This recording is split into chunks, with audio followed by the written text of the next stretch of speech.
Cara, vocês estavam brigando com a urna o tempo inteiro em 22, cara. Esse é um problema que é o seguinte, Igor. Se você pegar desde 1999, cara, a Brizola já criticava a urna eletrônica, o Carlos Lupe já criticava a urna eletrônica, que foi quem entrou com ação contra o Bolsonaro, que deixou ele inelegível. José Dirceu já falou contra a urna. Flávio Dino, ministro do Supremo hoje, já desconfiou da urna. E o que a gente sempre falou foi o seguinte, cara, só tem esse troço no Brasil e no outro país lá de um Quezaquistão desse da vida. O que custa você botar umas camadas de segurança a mais? Cara, bota a porcaria de um votinho impresso do lado. A máquina já tem impressora. Bota ali, o cara confere numa janelinha de acrílico assim, transparente, lacrada. Ó, tá batendo com o que eu quero, aperta o botãozinho, confirma. Cai o papelzinho numa urna lacrada. Depois você confere o que foi enviado pro TRE com o que tá na urna no papel. Cara, não ia atrapalhar em nada. No Paraguai foi assim.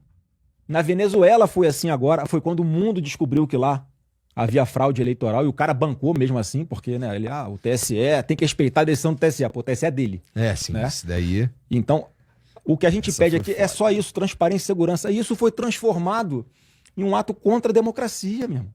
Então, quer dizer, isso só aumenta a desconfiança de mais gente ainda. Pô, o que os caras querem esconder? Porque se eu sou ministro do TSE, Igor, não, você tá com uma suspeita de que houve alguma fraude? Qual é? Deixa eu ver aqui. Tá bom, investiga. E o que os caras fazem? Os caras, além de não investigar, metem uma multa de 22 milhões de reais, em alusão ao número do partido, que é o PL, quando a gente sugere ali indícios de que podia ter acontecido alguma coisa de errada, e o cara não investiga. Como é que foi em 2018? Isso você sabe. Em 2018, presidente Bolsonaro eleito. O próprio TSE, de ofício, manda a Polícia Federal instaurar um inquérito por causa de uma denúncia que teria havido fraude nas urnas. Quer dizer, o Bolsonaro ganhou, vamos investigar, porque se tiver fraude a gente acaba com a eleição. O Bolsonaro perdeu, antidemocrático, entendeu? Então, assim, isso tudo gera no subconsciente de todo mundo, cara, uma desconfiança ainda maior. No Paraguai foi assim, eles botaram um votinho lá do lado da urna eletrônica, o comprovante, o voto auditável que a gente fala. Cara, no mesmo dia saiu o resultado, ninguém questiona o resultado da eleição, cara. Só que a bronca maior, já que esse é um assunto proibido, a gente não vai saber nunca se tem ou se não tem, porque não é investigado. Então, assim, na real, você pode achar que não tem fraude, eu posso achar que não tem fraude, mas na real a gente nunca vai ter um atestado ali, porque é um assunto proibido. Mas o que tava pegando? Acho que foi o modus operandi ao longo da campanha do TSE com o Alexandre de Moraes sentado na cadeira, cara. Ô, Igor, vou puxar só alguns assuntos, que a história é longa pra cacete. Tem 300 exemplos de coisas que aconteceram e que o Alexandre de Moraes desequilibrou, no meu ponto de vista, na minha opinião, a eleição a favor do Lula e contra a gente. Pô, a gente não podia falar que o Lula tinha proximidade com ditadores porque era fake news e discurso de ódio. Pô, o cara hoje tá ali, ele tá querendo ajudar o Maduro, pô, um ditador, um narcoterrorista. Isso é informação? Vocês foram proibidos de falar não, isso? Isso é fato. Tá. Isso é fato. Os nossos programas saíam do ar, eram censurados. A gente não podia falar que o Lula teve mais voto teve mais de 80% dos votos dentro do presídio na eleição, em outras eleições, porque era ofensivo. A gente não podia falar que o Lula flertava com a pauta do aborto. E o cara faz hoje, ele revoga normatizações do Conselho Federal de Medicina para facilitar o aborto. A gente não podia falar que o Lula era a favor de roubar um celular para tomar uma cervejinha. Cara, isso são fatos. E como é que acontecia? Quando um juiz quer, é Flamengo, né? Vasco e Flamengo. Como é que o juiz, se o Vasco empatar, é campeão contra o Flamengo? Se o juiz quiser ajudar o Vasco, como é que ele faz? O empate favorece o Vasco. Ele fica marcando falta no meio de campo, usando a lei, e a bola não vai chegar nunca na área do Vasco, irmão. Tá ajudando o Vasco. Então, a analogia que eu faço é muito essa. Se fosse uma eleição equilibrada, disputada, e como é que acontecia? Entendi. Ele demorava, Igor, 2 dias para tirar uma propaganda do ar, que era fake news, do nosso ponto de vista, para tirar a propaganda do Lula. Ficava 2 dias circulando. E a gente, quando o Lula entrava com algum pedido, cara, ele censurava previamente. Não ia nem ao ar. Eu vou te dar aqui um exemplo do que impactou pra cacete a eleição, que foi o maior fake news da eleição. Aquele vídeo do Bolsonaro simulando falta de ar na pandemia. O que eles exploravam? Bolsonaro tá debochando de quem sentiu falta de ar e morreu. Quando era o contrário, cara. Se você pega 20 segundos pra trás e 20 pra frente, ele tá puto com o Mandetta, que era o ministro da Saúde. Não espere chegar nesse ponto de sentir falta de ar para ir para o hospital. Vai antes. Porque você pode, assim, não tinha vacina, não tinha remédio, tinha nada, era um troço totalmente novo para todo mundo. Vai antes para ver se o médico lá faz um tratamento preventivo, prévio com você, para evitar você chegar nesse ponto. Vai fazer o quê? Vai para o hospital com falta de ar para morrer, ser entubado e morrer? Então, esse tipo de campanha demorou algum tempo para sair do ar. E aí, meu irmão, espalhou, viralizou no Brasil inteiro. Um monte de gente tem raiva dele ainda. Um cara que garantiu a vacina para todo mundo. Você pode discordar da postura dele, de não ter tomado a vacina, de não dar o exame. Agora, o fato é que todo mundo que tomou vacina no Brasil, a vacina foi comprada pelo Bolsonaro. Ele evitou que todo mundo passasse fome na pandemia. O Igor, a gente fez pelo programa do nosso governo mais de 11 milhões de acordos entre patrões e empregados para evitar demissão. Olha, reduz o salário um pouquinho aqui, o governo chega com uma contrapartida para complementar o salário, você vai, a carga horária menor, mas você não é demitido. Ele triplicou o valor do Bolsa Família. Era em média 170, 180 reais, passou para 600 reais, que as pessoas não tinham o que comer. Uhum. E ele botou 70 milhões de pessoas dentro do sistema bancário, criou o Pix para facilitar as transferências. Cara, o Brasil, na pandemia, Igor, a gente teve um PIB maior que o da China, irmão. A inflação do Brasil, no finalzinho da pandemia, era menor que a dos Estados Unidos. Tem 40 anos de idade. Quando você vê a inflação do Brasil, menor que a dos Estados Unidos?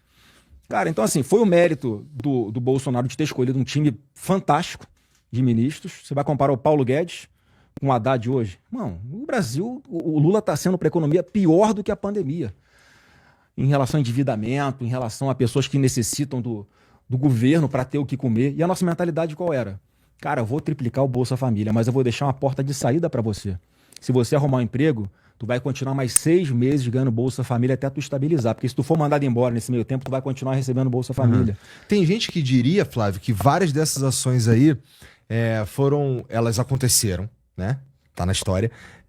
Mas elas teriam sido meio que provocadas pelas circunstâncias e também por outros atores políticos. Eu quero dizer que o Bolsonaro e que os governadores mais alinhados ao Bolsonaro teriam lutado muito contra o lockdown e mesmo assim, com a imposição do lockdown, houve a necessidade então de assistir as pessoas. Mais ou menos isso mesmo, né? Não, cara, ali assim, qual era a preocupação dele? Você já leu a bula de alguma vacina, cara?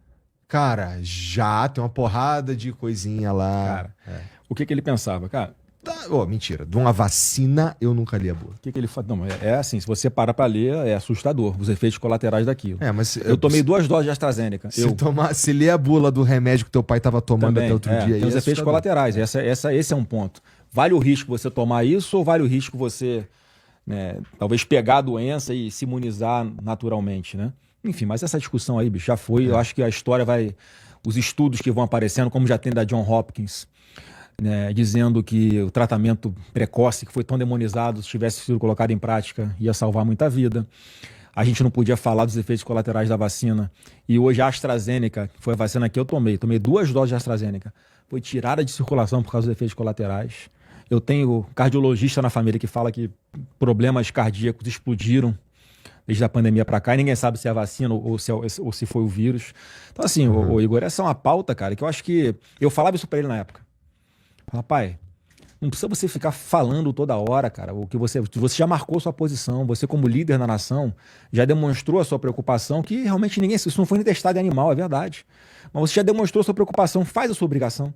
Dá a vacina para quem quiser tomar, tome. Você já avisou, porque ele tinha uma preocupação de ele ser responsabilizado por aquilo depois. E você tá fazendo a sua parte, você deu o seu alerta, cara. Entendi. E como esse negócio de ele ser um líder que se preocupa de verdade com aquilo, ele fala, cara, se as pessoas começarem a morrer, eu vou me sentir mal de não ter falado isso. Então, assim, ele deixava a preocupação eleitoral de lado para prevalecer o papel de alguém que está preocupado de fato com a saúde dos brasileiros, né? Só que isso já tinha uma vontade da imprensa também. Ele dava umas vaciladas, umas escorregadas nas falas dele, deturpavam muito o que ele falava. E aí, enfim, foi o resultado que a gente viu. Inclusive, não é defendendo, não, mas eu sou da opinião que todo político tem um monte de ângulo que dá para você atacá-lo, mas, em geral, é mais eficiente quando o fazemos com a verdade. né? Então, de novo, não é pra defender, mas tinha um argumento na época lá que os caras ficavam pegando no pé do teu pai que ele teria dito que se tomasse a vacina tu ia virar jacaré. Não, mentira. Aí, pô, você precisa de você precisa de um pouco de desonestidade intelectual pra ouvir aquilo que ele tá falando ali e achar que ele tá falando sério, né? Então, aí, esse que é meu ponto. Cara, dá pra você atacar por um monte de coisa, mas quando a gente ataca o outro por um motivo que não é verdadeiro, tu enfraquece no fim das contas. Mas todo mundo, não é todo mundo que percebe, né, essa maldade. Tem muita gente que pode não acreditar também, mas não tá nem aí. Verdade. Passa pra frente a mentira, fake news, se tá desgastando um adversário político meu, eu não tô nem aí. E a gente não via essa caça na internet, aos perfis em redes sociais que faziam esse tipo de fake news, né? Como fazem com a gente até hoje. Mas, cara, me conta onde é que você tava no dia que os caras, no fatídico dia que os caras foram buscar teu pai? Cara, eu tava em casa, eu tava dormindo. Eram as 6 e pouca da manhã, eu acordo cedo. Aí quando eu pego o telefone, às 6 e pouquinho da manhã, já tinha um monte de ligação do advogado, de um familiar dele que tava lá também. E aí falei, aconteceu alguma coisa, né? Aí foi só o tempo de ligar para advogado. E ele falou, Flávio, estão levando seu pai aqui agora para... Eu falei, mas por quê? Pô, ninguém sabe, cara. Hoje é sábado. Aí você faz a associação na hora, nego. Pô, sábado? Você vai pegar. O que acontece? O que tem de urgência, assim, para você justificar um processo na iminência ali de transitar em julgado? O cara faz num sábado. Aí foi ver. Que dia é hoje? 22. Aí você vê o ardil, né, de querer fazer no dia 22. Mas foi um ardil de querer fazer no dia 22? 100%. Porque, porra... Ó, vou te falar, olha só, vamos de trás pra frente. Tá. Eu acho que você vai perguntar isso, eu já me adianto aqui. Quando você lê a sentença, ela já estava pronta no dia 21, foi sexta-feira. Eu queria, assim que o advogado falou, eu falei, cara, me manda a decisão para eu dar uma lida aqui para eu entender o que está acontecendo, porque daqui a 6h30 eu tive a notícia, 6h32 já está a imprensa toda me ligando. Eu tenho que falar agora, tenho que saber o que está acontecendo para fazer a defesa, né? Aí tu vai ver, Igor, ele botou ali, fundamentou 90%, 99% em cima de uma vigília que eu convoquei a favor do meu pai, que aconteceria no sábado, 7 da noite. Sábado, 7 da noite.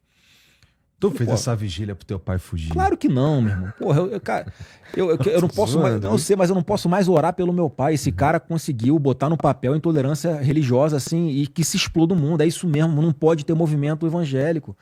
Eu ainda falei assim, depois teve a vigília, né?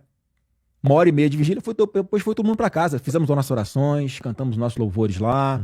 Tinha umas pessoas lá, né, junto com a gente. Por que ele bota na sentença? Não, isso é um modus operandi de uma organização criminosa. É mais um ato ilegal que está sendo usado como uma desculpa para facilitar a fuga do Jair de casa. Eu falei, meu Deus, como é que o cara consegue chegar na conclusão dela? Tem que ter fumado muita coisa, tirado alguma coisa errada. Não tem explicação, o cara não está dentro de si, cara. Porque o lugar é longe da casa dele. Apesar de ser na altura do condomínio, pô, vai aí quase 1 quilômetro de onde a gente estava até a casa dele. Tá. E ele bota lá como se isso fosse o modus operandi que foi usado para os grupos golpistas na frente dos quartéis. Porque na cabeça dele, ele tá imaginando o quê?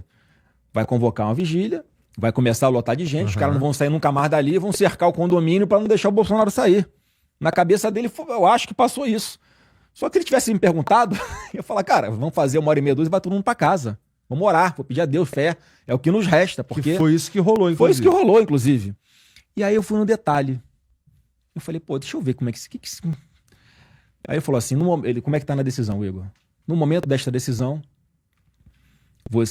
a postagem do senador Flávio Bolsonaro na Rede X já tinha 62 mil visualizações. Eu falei, pô, no momento, 62 mil... Cara, isso aí na minha rede social, em 10, começo. 15 minutos, já chega isso aí fácil. Ainda mais um vídeo, né, convocando para uma vigília.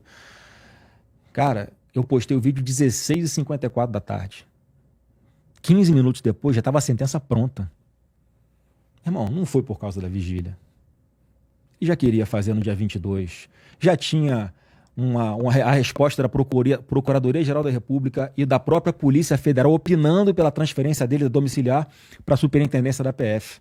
Então, assim, ele tinha tomado a decisão antes da minha convocação para vigília, porque é um direito constitucional de reunião pacífica, de manifestar a minha religião. E ele ignorou. Não, isso aqui passou a ser um ato ilegal. E aí depois vem a história da tornozeleira. Uhum. Quer dizer, não foi nem a vigília e nem a tornozeleira que, na real, motivou a transferência dele para a superintendência da PF. Para mim, até agora, tinha sido o lance dele enfiar o ferro de solda na tornozeleira. Não, isso. Porque, veja, um leigo que nem eu, vai pensar, bom, se alguém tá com uma tornozeleira, qualquer coisa que eu faça na tornozeleira, minha casa vai encher de polícia. Vai encher como aconteceu. Uhum. Não deu, acho que 40 minutos depois que foi acionado lá algum alarme lá na central de monitoramento, já tinha policial lá. E os caras chegaram, olharam a pulseira, a tornozeleira dele, e você vê, né, como é que é a maldade, ô Igor. Eles vazam o vídeo da pessoa que tá ali naquela hora, gravando o vídeo para mostrar o que tinha acontecido. Primeiro eles vazam sem o som. Pra quê? Porra, pra humilhar o cara. Pra expor o cara. Se hoje um policial carrega alguém preso com a blusa do Flamengo, ele vai responder a um processo, pelo menos uma infração disciplinar, ele vai responder. Tá expondo a pessoa, o time de futebol, não sei o quê. Mas filmar a tornozeleira na perna dele, tudo bem, tudo ok. Ele merece, né? Ele tem que sofrer, ele tem que ser humilhado.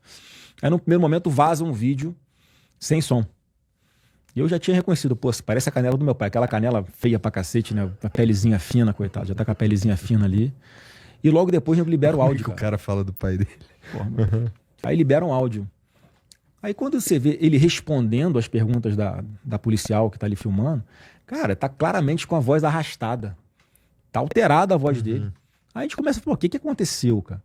Aí você vai puxando na história aquilo que a defesa coloca para explicar para Alexandre de Moraes o que tinha acontecido, foi a real mesmo. Ele estava tomando um remédio, tinha uma outra médica que aqui de Brasília que acompanhava mais de perto o presidente Bolsonaro, e ele estava com uma crise na hora aguda.